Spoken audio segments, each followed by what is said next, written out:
नमस्ते बच्चों, कैसे हैं आप सब। आशा है माता पिता परिवार के साथ स्वस्थ और सुरक्षित होंगे। बच्चों, पहली कक्षा से लेकर आज तक शायद ही आपने कभी इतनी लंबी छुट्टियां पाया है ना। बच्चों, क्या आप लोगों ने अब्राहम लिंकन, लाल बहादुर शास्त्री जी और कन्नड़ा के सुमेरु साहित्यकार डी.वी. गुंडप्पा जी के बचपन को जाना है? अब तक नहीं जाना तो बिल्कुल उनके बारे में पढ़िएगा, क्योंकि अब्राहम लिंकन और डी.वी. गुंडप्पा जी को प्राथमिक शिक्षा बहुत ही मुश्किल से मिली। लाल बहादुर शास्त्री जी को शिक्षा प्राप्त करने का अवसर भी मिला तो बहुत मुश्किलें उठाकर, फिर भी इन लोगों ने अपने उद्देश्यों की पूर्ति की और अपने जीवन में मुकाम पाया। तो चलिए इसी प्रेरणा के साथ हम आज की कक्षा को शुरू करेंगे। आज की कक्षा में हम शब्द परिचय से अवगत होंगे, वाक्य परिचय प्राप्त करेंगे और गिनती से भी परिचित होंगे। तो अब हम देखेंगे कि शब्द परिचय के अंतर्गत किन किन विषयों से हम परिचय प्राप्त करेंगे। तो सबसे पहले हम वर्णों के समूह से संबंधित, वर्णों के सार्थक समूह से संबंधित और सरल शब्दों के रूप से भी हम अवगत होंगे। तो चलिए अब देखेंगे कि वर्णों के समूह को हम वर्णमाला कहते हैं। इस वर्णमाला के अंतर्गत हमने बहुत सारे भागों को पहचाना, जैसे अ से औ तक स्वरों को अम अह योगवाहक के रूप में, क से म तक वर्गीय व्यंजन, य से ह तक अवर्गीय व्यंजन, क्ष त्र ज्ञ श्र ये संयुक्त व्यंजन के रूप में हमने पहचाना। बच्चों, अगले अंश तक जाने से पहले चलिए हम एक कहानी सुनेंगे। यह किसी और की कहानी नहीं है, बल्कि बस आपकी ही कहानी। कल्पना करो कि एक बहुत बड़ा समंदर है, बहुत ही बड़ा। उस समुद्र में आप अपने मोटर बोट से तेजी से जा रहे हो, बहुत ही तेजी से। मोटर बोट में जाते समय आपके सामने एकाएक बहुत सारे व्हेल और शार्क आ गए। तो सोचो आप कैसे बचेंगे। ज़्यादा मत सोचिएगा, बस कल्पना करना छोड़ दीजिए, अपने आप बच जाएंगे। तो चलिए इसी खुशी के साथ हम अगले अंश तक जाएंगे। बच्चों, अब आप लोगों को यहाँ पर कुछ चित्र दिए गए हैं। इन चित्रों को देखकर आपको खाली स्थानों को भरना है। जैसे यहाँ पर बादल का चित्र है और बाद में लड़की। यहाँ पर देखिए बच्चों, बादल इस शब्द का अंतिम अक्षर, लड़की का पहला अक्षर। और यहाँ पर देखिए अगले चित्र जो संगीत का चिन्ह है और दूसरा है तलवार। यहाँ पर शब्दों को देखिए, संगीत, तलवार। अब अगले चित्रों को देखिए, सांप, पक्षी। सांप का अंतिम अक्षर और पक्षी का पहला अक्षर, मुस्कान, मुखौटा। बच्चों, अगर इस तरह आप शाब्दिक अंताक्षरी करते जाएंगे तो बहुत सारे शब्दों का ज्ञान आपको मिल जाएगा। तो अब हम चलेंगे शब्दों के बारे में। अक्षरों के समूह को हम शब्द कहते हैं और शब्दों में हम दो प्रकार देखते हैं, एक है सार्थक शब्द और दूसरा है निरर्थक शब्द। सार्थक शब्द जिनसे कोई अर्थ निकले, जैसे आपका नाम, भारत, हिमालय, कावेरी आदि। और निरर्थक शब्द वो हैं जो सिर्फ ध्वनि का अनुकरण करते हैं, जैसे चिक चिक, टिक टिक, ये सब निरर्थक शब्द कहलाते हैं। तो अब हम दो वर्णों के अमात्रिक शब्दों को जानेंगे और दो वर्णों के अमात्रिक शब्द। यहाँ पर बच्चों शायद आप लोगों ने अपनी पूर्व प्राथमिक कक्षाओं में बाल गीत सुना है ना। तो इसी तरह यहाँ पर एक बाल गीत है। मैं पहले एक बार गाऊंगी, बाद में आप लोगों को इसे दोहराना पड़ेगा। तो चलिए एक बार सुनेंगे। जय चल घर चल, अब घर चल, डर मत मत डर, कह सच सच, हठ मत कर, कर मत अब तब, डर मत मत डर, कह सच सच। क्या मेरे साथ और एक बार गाएंगे आप?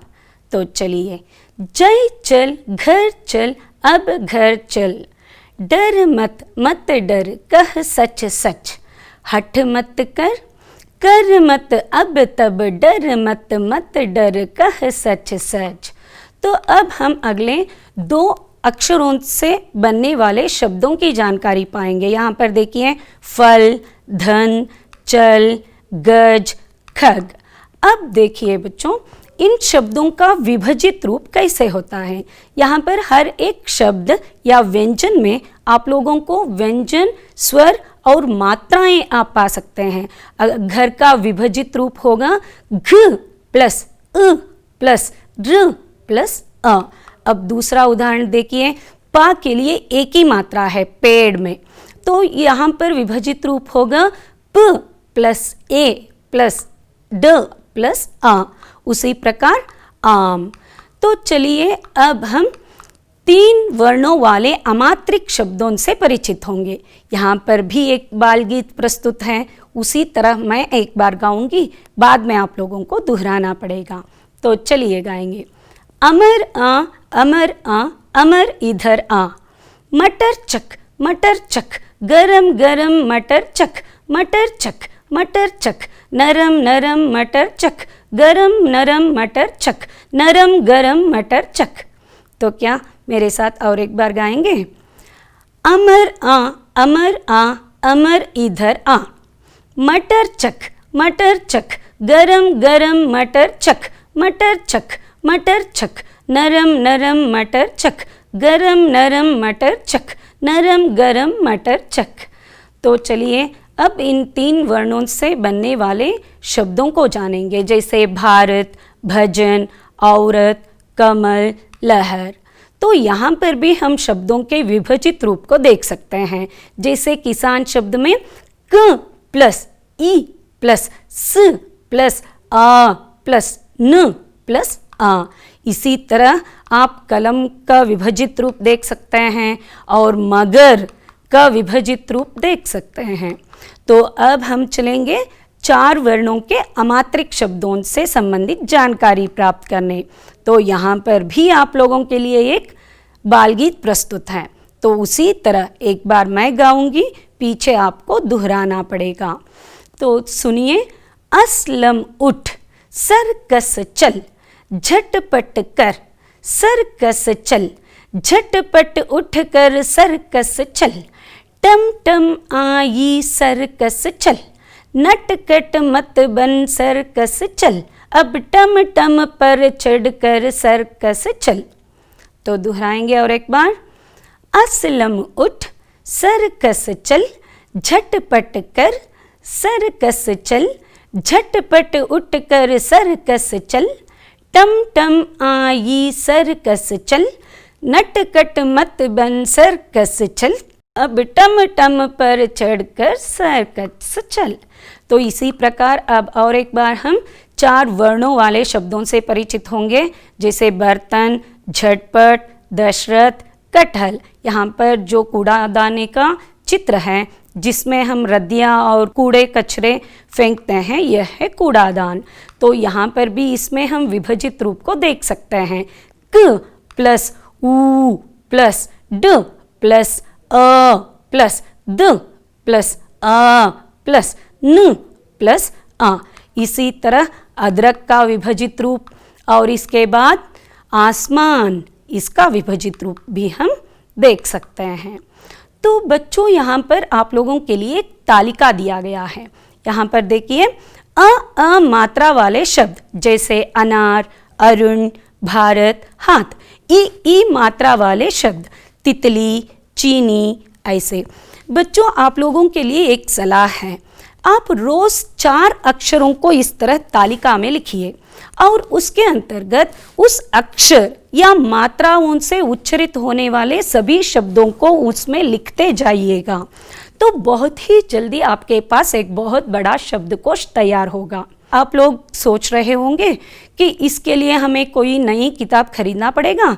जी बिल्कुल नहीं, आप अपने आसपास के वस्तुओं को देखकर उनका नाम लिखते हुए अपने शब्दकोश बना सकते हैं। जैसे आप जहाँ बैठे हो कुर्सी, आप क्या देख रहे हो? दूरदर्शन।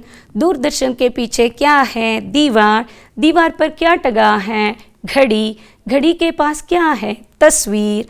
घर से बाहर जाएंगे तो क्या देखेंगे? आंगन, पेड़, पौधे, इसी तरह बहुत सारे सब्जियों के नाम, फलों के नाम, फूलों के नाम, रंगों के नाम लिखते जाएंगे तो बहुत ही जल्दी आपके पास एक बहुत बड़ा शब्दकोश तैयार होगा।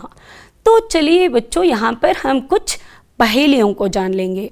तो क्या यहाँ पर जो अक्षर है र, सो और जो खाली जगह है उसके बाद गु, शु आगे बढ़ा है, तो इन खाली जगहों में आप क्या भर सकते हो? कुछ सोचा? ज़्यादा मत सोचिएगा, वे सब वारों के नाम हैं, जैसे रविवार, सोमवार, उसके बाद मंगलवार, बुधवार, गुरुवार, शुक्रवार और शनिवार। अगला जो पहेली है इसे देखिए। हाँ, बिल्कुल पहचाना कुछ बच्चों ने, यह है हमारा राष्ट्रगान। राष्ट्रगान की 2 पंक्तियाँ, जन गण मन। हाँ, अब अगला पहेली हम देखेंगे बच्चों। यहाँ पर देखिए, ये शब्द आगे से भी पढ़ो, पीछे से भी पढ़ो, एक ही तरह से उच्चरित होंगे, जैसे सरस, कनक, लाला आदि। अब इस तालिका को देखिए, जो अलग रंग में आपको दिखाई दे रहे हैं, ये सब हैं क्रियाएं, जैसे खाना, गाना, लिखना, हंसना, देखना। क्रियाओं को भिन्न रंग में आप लोगों ने पहचाना ना। बच्चों, आप लोगों को अब फिर से सोचना पड़ेगा। तो क्या आप में से पहचान सकेंगे कि यह चिन्ह क्या है? क्या कुछ बच्चों ने क्या कहा? अंग्रेजी का उल्टा वी? जी बिल्कुल नहीं। हाँ, कुछ बच्चों ने बिल्कुल सही पहचाना। जो बच्चे अपने माता पिता के साथ खेत जोतने के लिए जाएंगे वो ज़रूर पहचानेंगे कि यह हल का एक चिन्ह है। हाँ, बिल्कुल सही हैं आप लोग। तो यहाँ पर देखिए, हल खेत में क्या काम करता है? मिट्टी को या भूमि को विभाजित करता है। जी हाँ, इसी तरह हल के इस चिन्ह को यहाँ पर अगर हम किसी व्यंजनाक्षर के नीचे इस हल चिन्ह का प्रयोग करेंगे तो वह उस अक्षर को विभाजित करेगा। बच्चों, आप लोगों को याद रखना होगा कि खड़ी पाई वाले व्यंजन अपने आप विभाजित होते हैं। यहाँ पर जो उदाहरण है क, ग, ये अपने आप में विभाजित होते हैं, लेकिन जो अक्षर या जो व्यंजन अपने आप में विभाजित नहीं होते, उनके नीचे इस हल चिन्ह को लगाकर विभाजित किया जाता है। तो इसी से बनते हैं हलंत अक्षर, हल चिन्ह के प्रयोग से। जिस प्रकार आप कन्नड़ा में अक्षर के नीचे लिखकर हलंत अक्षर को बनाते हैं, उसी प्रकार हिंदी में अक्षर के नीचे हल चिन्ह को लगाकर इस हलंत अक्षर को बनाया जाता है या हलंत अक्षर को लिखा जाता है। बच्चों, अब हम देखेंगे कि हलंत अक्षर का अगला रूप है संयुक्ताक्षर। यहाँ पर उदाहरण में देखिए, यहाँ पर एक ही जाति के व्यंजन के साथ स्वर मिलकर सजाती संयुक्ताक्षर बने हैं। तो अब हम देखेंगे विजाती संयुक्ताक्षरों के बारे में। बच्चों, क्या कभी आप लोगों ने अपने बड़े भाई बहन जो अभी 10वीं की परीक्षा दे रहे हैं, उनके मुँह से शायद सुना होगा, मुझे तो हिंदी बहुत पसंद है, मैं हिंदी को आसानी से सीख सकता हूँ, लेकिन लिखते समय मेरे अंक कटते हैं। लेकिन बच्चों, अगर आप 8वीं कक्षा से ही विजाती संयुक्ताक्षरों को सही तरीके से लिखना सीख लेंगे तो अपने आप आपके हिज्जे की समस्या या वर्तनी की समस्या सुधर जाएगी। तो चलिए हम उदाहरण के अनुसार देखेंगे। यहाँ पर देखिए सरस्वती। सरस्वती में हम जिस प्रकार विजाती संयुक्ताक्षरों का उच्चारण करते हैं उसी तरह उन्हें लिखना पड़ेगा। जैसे सरस्वती, आधा उच्चरित करते हैं तो आधा लिख दिया। सरस्वती व पूर्ण उच्चरित करते हैं तो पूर्ण रूप से व को लिखा। अब दूसरा उदाहरण लीजिए, पुस्तक। यहाँ पर इस पुस आधा उच्चारण किया तो आधा लिखा, पुस्तक त पूर्ण उच्चारण किया तो पूरा लिखा। अब जो चौथा उदाहरण है, आप टेस्ट में देखिए आप लोग, आप प आधा उच्चारण करते हैं तो आधा प या हलंताक्षर पा लिखा। टेस्ट, आप टेस्ट त पूर्ण रूप से उच्चारित करते हैं तो वहाँ पर एक ही मात्रा त के लिए लगाकर ते को पूर्ण रूप से लिखा गया। तो अगर आप इसी तरह विजातीय संयुक्ताक्षर लिखते समय ध्यान देंगे तो आपकी वर्तनी की समस्या बिल्कुल ही सुधर जाएगी। तो बच्चों, अब हम रा के विभिन्न रूपों के बारे में जानकारी प्राप्त करेंगे। रा को हम 3 रूपों में प्रयोग करते हैं। जैसे पहला वाला जो र की मात्रा है, यह अक्षर के बाद इसका उच्चारण होता है। जैसे चंद्र उच्चारित करके देखिए, चंद्र, द के बाद र का उच्चारण हुआ वहां पर। दूसरा जो है वह है अर की मात्रा, जो अक्षर से पहले उच्चारित होता है। जैसे सूर्य, अर क, है ना। तो अब जो तीसरा रूप है रा की मात्रा का, तो इसे हम ट, ड और छ व्यंजनों के साथ ही उच्चारित करते हैं। उदाहरण के लिए वहाँ पर देखिए राष्ट्र, मेट्रो, ट्रेन आदि। तो बच्चों, आपको हिज्जे या वर्तनी की समस्या को हल करने के लिए यहाँ पर और एक सलाह है। अपनी मातृभाषा की सहायता से हिंदी में सही हिज्जे लिखना सीखना। तो यहाँ पर देखिए बच्चों, कन्नड़ा के कुछ पंक्तियाँ हैं और याद रखिएगा कि आपको यहाँ पर अनुवाद नहीं करना है, बस लिपि को सुधार कर लिखना है या लिपि का परिवर्तन करके लिखना है। इसे हम लिप्यंतरण लेखन कहते हैं। किसी तीसरी भाषा को सीखते समय या तृतीय भाषा हिंदी को सीखते समय यह बहुत ही आसान तरीका है। अपने मातृभाषा की 2 या पंक्तियों को प्रतिदिन लेना, उन्हें हिंदी में लिपि को परिवर्तित करके लिखना, इसे हम लिप्यंतरण लेखन कहते हैं। इसका अभ्यास करते रहेंगे तो अपने आप आपके हिज्जे की समस्या बहुत ही आसानी से सुलझ जाएगी। बच्चों, यहाँ पर और एक बात गौर कीजिए, यहाँ पर आप लोगों को अक्षरों को नहीं पढ़ना है, मगर उन अक्षरों में छिपे रंगों को पहचानना है। जैसे यहाँ पर आप लाल बोलेंगे तो वहाँ पर हरा रंग है, संतरा पढ़ेंगे तो वहाँ पर नीला रंग है, नीला पढ़ेंगे वहाँ पर लाल रंग है, काला पढ़ेंगे तो वहाँ पर बैंगनी रंग, सफ़ेद बोलेंगे तो वहाँ पर काला रंग आपको देखने को मिलेगा। बच्चों, अब हम वाक्य परिचय की जानकारी प्राप्त करेंगे। शब्दों के सार्थक समूह को हम वाक्य कहते हैं। यहाँ पर कुछ वाक्यों का उदाहरण है। बच्चों, याद रखिएगा, पास वाले व्यक्ति या वस्तुओं को सूचित करने के लिए हमें यह और ए का प्रयोग करना पड़ता है। यह एक वचन है और ये बहुवचन। और एक बात को याद रखिए आप लोग, बिना बिंदी वाला है एक वचन में प्रयोग होगा, तो बिंदी सहित हैं बहुवचन के लिए प्रयोग होगा। यहाँ पर यह लड़का है, ये लड़के हैं, यह किताब है, ये किताबें हैं। और पास रहने वाली वस्तुओं को सूचित करने के लिए यह भी कहेंगे कि यहाँ कुर्सी है। तो अब अगला उदाहरण हम देखेंगे। यहाँ पर देखिए कुछ वाक्य, वह लड़की है, वे लड़कियाँ हैं, वह कलम है, वे कलमें हैं। दूर रहने वाले व्यक्ति या वस्तुओं को सूचित करने के लिए हमें वह और वे का प्रयोग करना पड़ेगा। वह एक वचन के रूप में और वे बहुवचन के रूप में। उसी तरह बिना बिंदी वाला है एक वचन के लिए, बिंदी सहित हैं बहुवचन के लिए। और दूर रहने वाली चीज़ को सूचित करने के लिए हमें वहाँ शब्द का प्रयोग करना पड़ता है। जैसे वहाँ कुर्सियाँ हैं। तो अब हम सर्वनामों से बने कुछ वाक्यों के बारे में जानकारी प्राप्त करेंगे। बच्चों, इसे जानने से पहले आप लोगों को स्त्रीलिंग, पुल्लिंग, एक वचन, बहुवचन, इनकी स्पष्ट जानकारी रखनी होगी।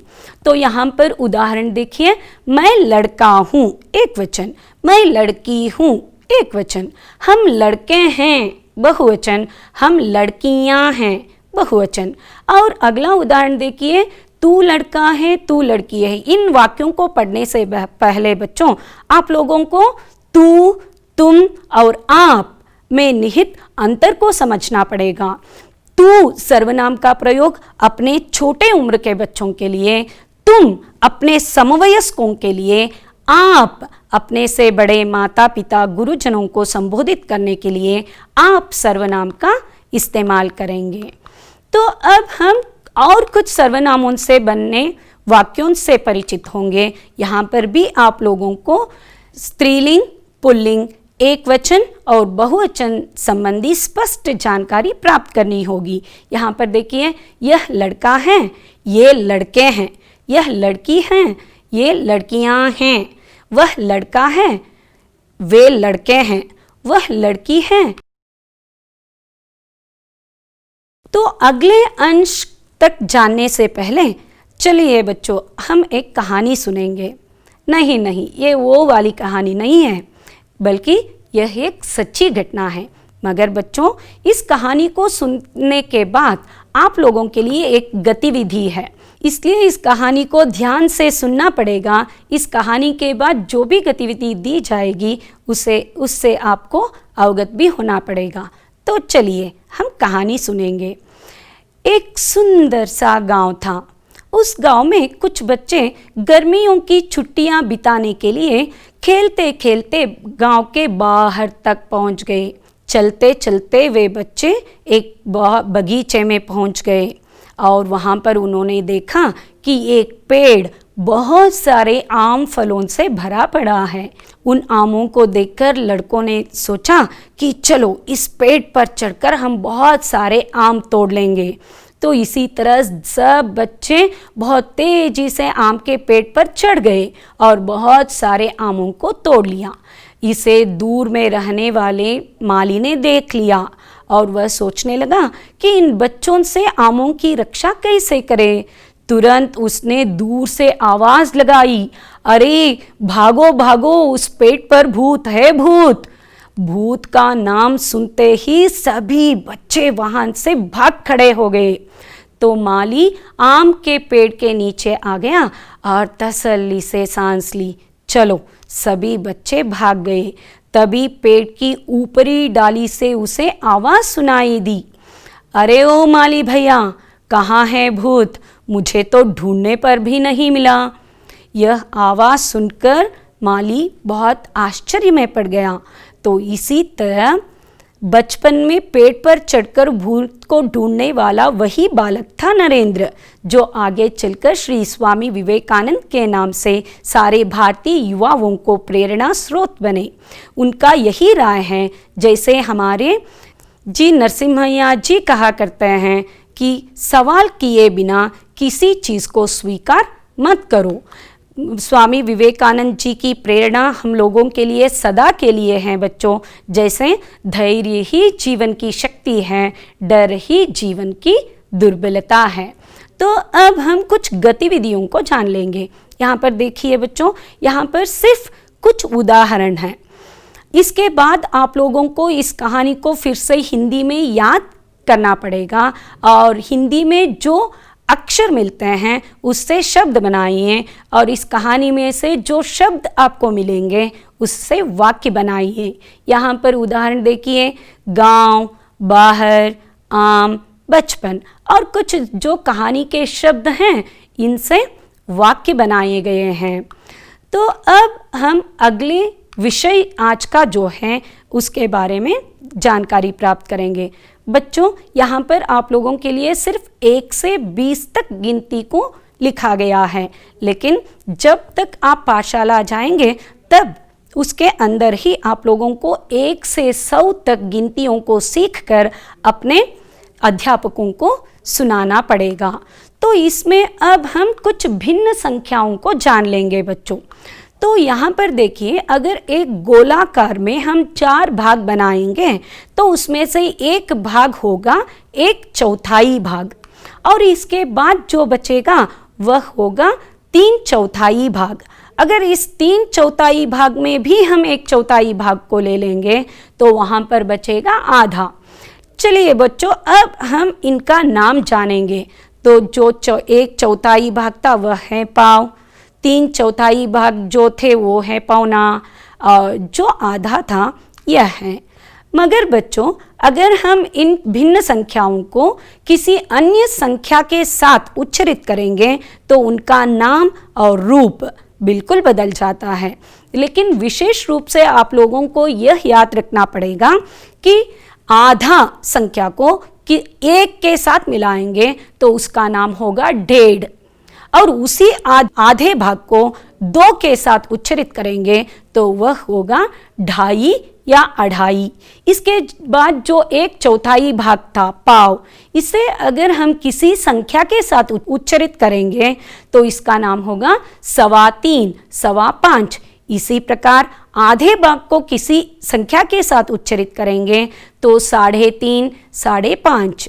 और वहाँ पर देखिए बच्चों, जैसे उदाहरण में दिया गया है, पौने को उच्चारित करते समय हमें आगे की संख्या से उच्चारित करना पड़ेगा, क्योंकि इस यहाँ पर उदाहरण के अनुसार 3.25, इसका अर्थ है 3 भाग में से 1/4 भाग कम।